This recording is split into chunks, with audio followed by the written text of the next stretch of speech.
Assalamualaikum warahmatullahi wabarakatuh. Selamat datang di channel YouTube Joko Wahyono Official, channel yang membahas masalah pendidikan dan pemberdayaan. Hari ini kita akan membahas tentang hambatan guru merdeka belajar. Guru wajib tahu. Terima kasih.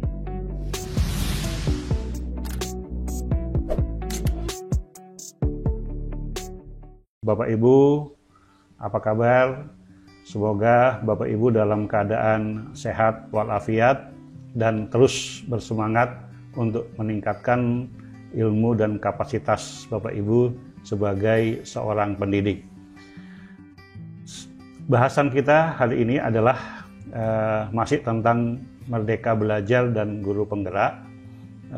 Tema hari ini yang akan saya bawakan adalah ini hambatan guru merdeka belajar, guru wajib tahu. Namun sebelumnya saya akan memperkenalkan diri dulu. Saya Joko Wahyono, seorang praktisi pendidikan, penulis buku dan pebisnis digital. Saya mengelola pendidikan di Fasta Bikul Khairat saat ini di TK, SD, SMP dan SMA di kota Samarinda. Kemudian buku yang saya tulis adalah pertama adalah buku Sekolah Kaya Sekolah Miskin, Guru Kaya Guru Miskin. Ini diterbitkan oleh Alex Media Komputindo Gramedia Group. Kemudian yang kedua adalah buku Cara Ampuh Merebut Hati Murid yang diterbitkan oleh Esensi Erlangga Group, ya. Alhamdulillah buku ini tembus 40.000 eksemplar sehingga saya berkesempatan untuk mengunjungi teman-teman guru di seluruh Indonesia, ya, dari daerah dari barat ke timur. Kemudian buku ketiga saya adalah Menjadi Guru Merdeka yang Membawa Perubahan Besar. Buku ini masih dalam tahap editing dan beberapa hari yang lalu penerbit Erlangga sudah bersedia untuk menerbitkan buku ini. Bapak Ibu, saya akan membahas tentang guru merdeka, yang lalu tentang ciri-ciri guru merdeka, dan hari ini secara khusus saya akan membahas tentang hambatan guru merdeka itu. Namun sebelum saya memulai membahas materi ini, agar Bapak Ibu tidak ketinggalan informasi, silahkan subscribe channel kami. Caranya adalah tekan tombol subscribe dan tanda lonceng, ya, sekarang Bapak Ibu. Terima kasih. Inilah hambatan guru merdeka. Namun sebelum itu kita kenalin dulu seperti apa guru merdeka itu. Bapak Ibu, di buku Menjadi Guru Merdeka yang Membawa Perubahan Besar, saya mendefinisikan guru merdeka adalah guru yang memiliki kebebasan untuk belajar, bekerja, berjuang, bersinergi, dan berbagi serta dapat membangun dirinya dan muridnya secara kreatif dan inovatif untuk kemajuan bangsa dan negaranya. Nah, saat ini pemerintah sedang menggalakkan program Merdeka Belajar sebagai program unggulan untuk meningkatkan kualitas pendidikan. Apa Anda sudah melaksanakan program tersebut, Pak Ibu? Nah, kemudian tentang tantangan dan hambatan guru merdeka. Jadi pada video ini saya akan membahas, ya, tentang hambatannya saja, ya, tentang hambatan guru merdeka itu. Simak, ya, Bapak Ibu sampai tuntas agar tidak terjadi salah persepsi. Faktor penghambat guru merdeka belajar, ya. Apa kata Ken Blanchard, ya. Bapak Ibu, Ken Blanchard dalam bukunya Leading at the Higher Level mengatakan bahwa penghalang kebebasan adalah kekuatan sejarah masa lalu, ya, yang sering memperlambat proses pergeseran menuju pemberdayaan, ya. Jadi untuk itu diperlukan kebebasan yang bertanggung jawab dengan mengubah bahasa birokrasi, ya, dengan ya menjadi bahasa pemberdayaan. Saya akan memberikan contoh seperti ini. Ya. Oh, sebelumnya saya akan perjelas dulu ya Bapak Ibu ya, karena ini permasalahannya agak sedikit unik ya. Kekuatan masa lalu menjadi hambatan. Ya, ini sesuatu yang unik ya, menurut Ken Blanchard. Jadi saya perjelas bahwa hambatannya adalah kekuatan masa lalu Bapak Ibu. Ya, kekuatan masa lalu, sejarah masa lalu itu menghambat kemajuan. Baik Bapak Ibu, bagaimana sejarah masa lalu bisa menjadi penghambat? Ya, ini kita berikan contoh penggunaan bahasa. Ada bahasa birokrasi yang biasa dilakukan oleh sekolah-sekolah konvensional, dan kemudian bahasa-bahasa pemberdayaan yang dilakukan oleh sekolah-sekolah, organisasi sekolah yang menggunakan Merdeka Belajar. Kita berikan contoh. Di sekolah, Bapak Ibu, ada pertanyaan, apa yang guru inginkan agar saya ingin mendapat nilai yang bagus? Ya, coba kita amati pertanyaan ini. Apa yang guru inginkan? Berarti bukan anak tersebut yang menginginkan, tetapi gurunya. Berarti ada pertama adalah faktor kendali, ya, faktor pengendalian, agar siswa dapat mendapat nilai yang bagus. Jadi sesuatu hal yang dikendalikan, yang tidak ada inisiatif dari siswa tersebut. Jadi ini menunjukkan bahwa ada bahasa yang kaku, bahasa pengendalian yang menunjukkan anak-anak tidak tumbuh suasana yang kreatif dengan penggunaan bahasa ini. Coba kita bedakan dengan bahasa pemberdayaan. Apa yang saya ingin pelajari di kelas ini? Jadi inisiatif ada di para siswa. Kemudian bagaimana saya tahu kalau saya sudah mempelajari sesuatu yang berguna?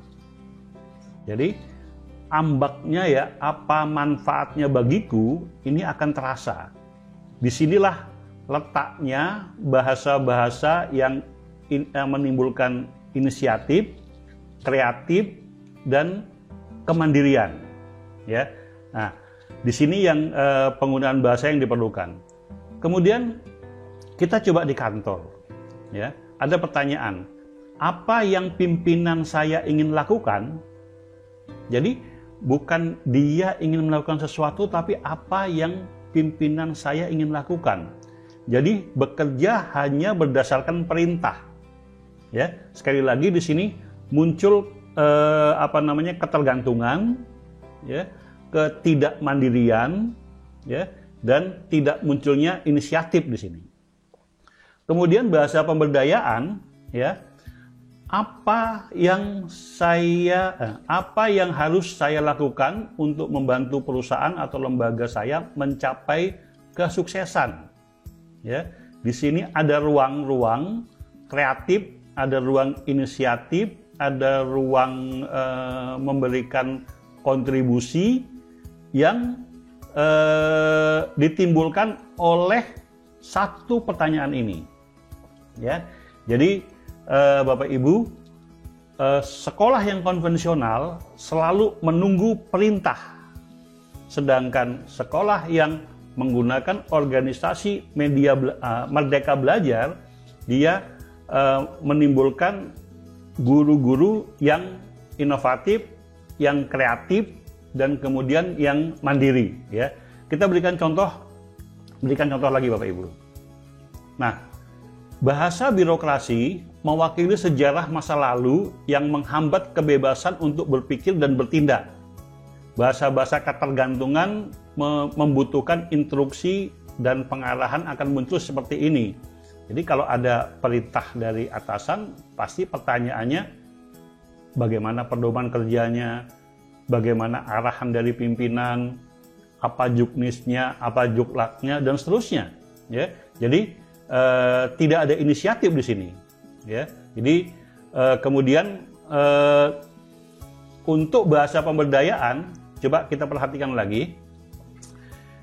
Menurut kamu, apa yang harus dilakukan dan mengapa itu penting? Jadi, semua personal, semua guru atau murid ya, ketika mendapat pertanyaan ini, mereka merasa perlu memberikan satu kontribusi, satu pemikiran, satu urun rembuk, satu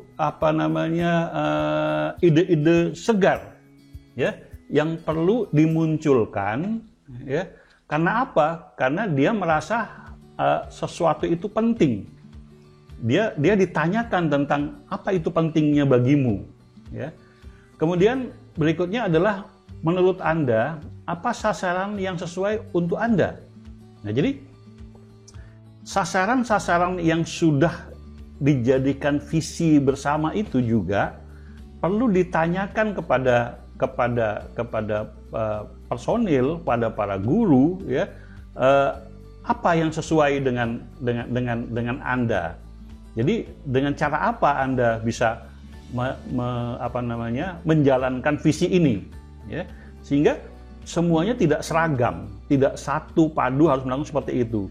Guru punya kebebasan untuk melakukan cara ya, untuk berkreativitas, untuk berinovasi. Tujuannya sama, ingin meningkatkan kualitas, tapi caranya mungkin bisa berbeda-beda ya. Jadi untuk itu ruang-ruang gerak ini akan muncul di bahasa-bahasa pemberdayaan ya. Kemudian berikutnya adalah, menurut Anda apa yang harus dilakukan untuk mewujudkan sasaran-sasaran Anda ya. Jadi kalau kita sudah tahu apa itu pentingnya, kemudian apa itu sasarannya, pertanyaan yang berikutnya, bagaimana cara mewujudkan ya, apa yang harus dilakukan untuk mewujudkan itu ya. Jadi ruang-ruang ekspresi ini dibuka ya oleh bahasa pemberdayaan, sehingga muncullah kebebasan berpikir dan bertindak di sini. Bapak Ibu, yang berikutnya ini ada dua ya, bahasa-bahasa yang membedakan struktur, yang memberi perintah dan mengendalikan ya. Jadi bahasa-bahasa birokrasi itu yang memberikan perintah dan mengendalikan, dan yang di sebelah kanannya ada kultur pemberdayaan. Jadi bahasa-bahasa seperti ini, misalkan saja kita menggunakan istilah perencanaan ya, kultur pemberdayaan menggunakan istilah visi. Kemudian perintah dan kendali ya, ini biasa untuk budaya birokrasi. Kemudian budaya pemberdayaannya adalah bermitra untuk kesuksesan. Nah, di sini bedanya Bapak Ibu ya. Kemudian pengawasan, di sini pengawasan mandiri ya, kalau di ini pengawasan melekat ya, dan lain-lainnya. Kemudian tanggung jawab individu, di sini tanggung jawabnya adalah tanggung jawab tim. Struktur piramida, di sini struktur bersinggungan fungsi ya Bapak Ibu ya. Kemudian proses kerja, di sini project. Kemudian manajer di budaya birokrasi, di kultur pemberdayaan adalah instruktur dan tim. Pekerja, karyawan, anggota tim ya. Manajemen partisipatif di sini adalah tim mandiri. Lakukan perintah, pilih tugas Anda. Ya, di sini ada kebebasan ya Bapak Ibu ya. Kemudian itu juga untuk yang bahasa birokrasi, pujian ya. Pujian ini diganti dengan penilaian yang positif ya. Bapak Ibu, apa pesan moralnya dari video ini ya? Pastikan Anda dapat mengetahui hambatan ini dan cara mengubah bahasa-bahasa birokrasi yang mewakili sejarah masa lalu dengan bahasa-bahasa pemberdayaan yang mewakili program Guru Merdeka Belajar. Selamat beraktivitas sahabat-sahabat guru. Salam merdeka. Assalamualaikum warahmatullahi wabarakatuh.